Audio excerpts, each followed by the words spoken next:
About time I made another one of these.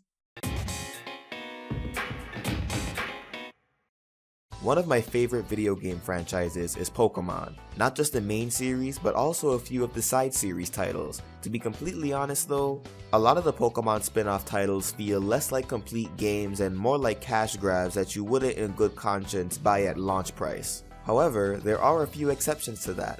And one of those exceptions is the Pokémon Mystery Dungeon series. For the folks that have only stuck to the main games, Mystery Dungeon is a series of roguelike dungeon crawler games with a pocket monster twist, rather than the turn-based RPG formula that most fans are used to. In each game, you play as a human that's mysteriously transformed into a Pokémon and is transported to a world where Pokémon can talk and humans are only a myth. So far, there have been 4 sets of Mystery Dungeon games, with one coming out every generation. The Explorers games, specifically Explorers of Sky, are commonly regarded as the best in the series, while Gates to Infinity is infamous for being not the best. So where does Super Mystery Dungeon fall? Let's find out. Like the games that came before it, SMD has you waking up as your chosen Pokemon. Seeing that you're a kid without a place to call home, you're taken in by a Nuzleaf that lives in Serene Village, where you spend the early parts of the game starting your new life and even going to school.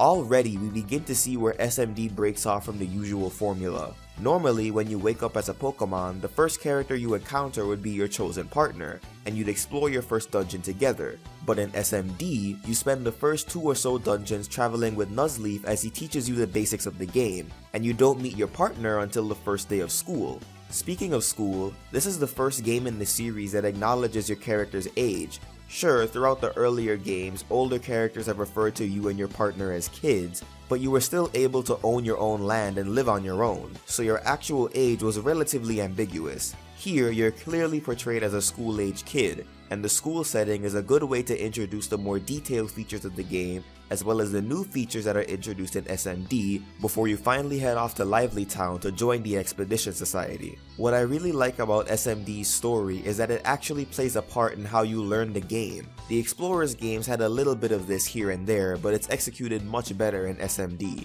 You learn things gradually over the course of the game rather than having all the more advanced elements thrown at you once you get past the basics. And it's done in a way that furthers the story rather than having characters say, "This is how you do this, and that is how you do that." The story was able to change up the series without deviating too far from the established formula, and there's even a surprising twist on the usual Mystery Dungeon ending, which you'll have to find out for yourself.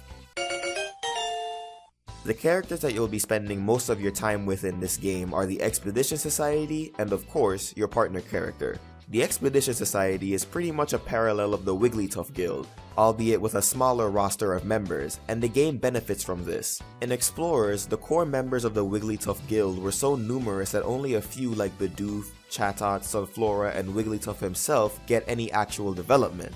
While the game progresses as though you're getting to know all of the characters, it doesn't really feel like you are, save for the aforementioned few. With the Expedition Society, it feels more like a close bond because of its smaller size, and each member is important to the story, whereas some members of the Wigglytuff Guild felt expendable.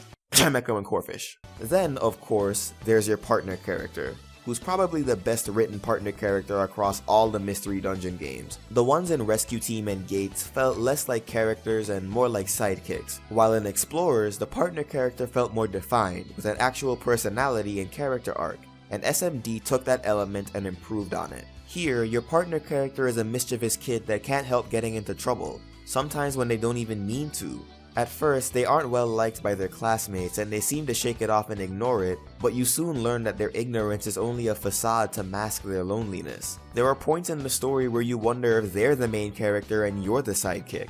And that's not to say that your character is inconsequential to the story, it's just that you're both the stars of the show now, rather than the partner character being a spectator that just happened to be in the right place at the right time when they met you. The characters you meet in Serene Village, like Nuzleaf and Esper, are also good additions to the story, and they all bring something special to make the cast more well-rounded.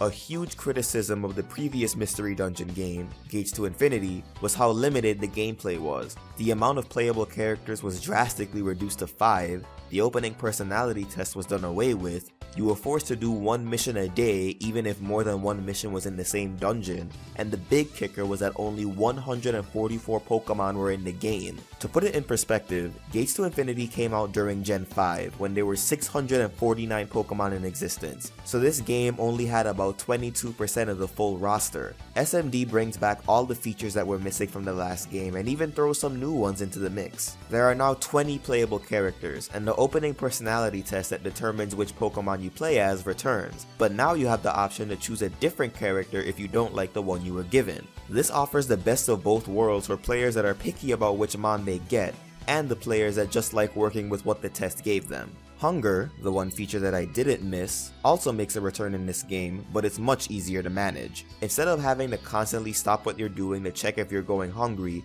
your belly meter is constantly displayed on the screen, which keeps from interrupting the flow of the game, and with bigger bag space and higher availability of food in stores, the hunger mechanic is much less annoying this time around. There's also a major change in how you recruit members of your team.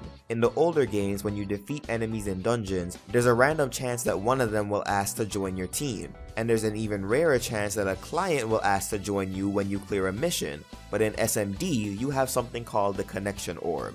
This item serves as the hub for accepting missions, and once you clear them, you form a connection with the client, who automatically joins your team along with one or two of their friends. With each Pokemon you recruit, you're introduced to several more, and the connections spread and spread until you meet and recruit all the Pokemon in the game. And to keep things balanced, the game prevents you from taking higher level mons on consecutive missions just so you can sweep through all the dungeons without trying. On top of that new feature are added mechanics like alliance attacks, where all your teammates attack one opponent at once, as well as these items called looplets, equip items that grant special effects based on the gems you attach to them. And because the gems, called Emeras, dumb name I know, only last while you're in the dungeon you found them in, it keeps the system from being unbalanced. These are all great additions to the series, and I hope that they stay for future installments.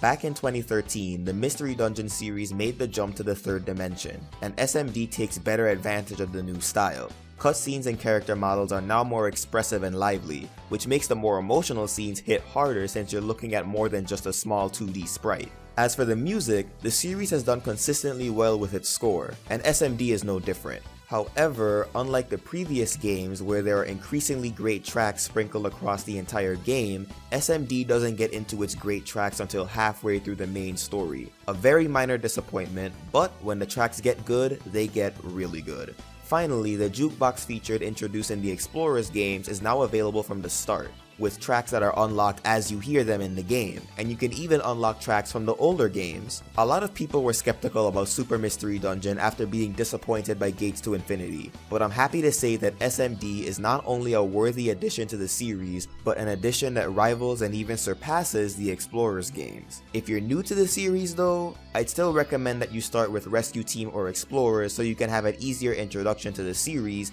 and appreciate the new things that have been brought to the table. By taking the best things from each of the previous games and improving on them while adding new features, Super Mystery Dungeon has become my new favorite of the series, and it definitely lives up to the super in its title. So what do you think of Super Mystery Dungeon? Swarm that comment section below or bug me on social media, and consider supporting me through Patreon or PayPal art commissions. Until next time, keep it sketchy folks.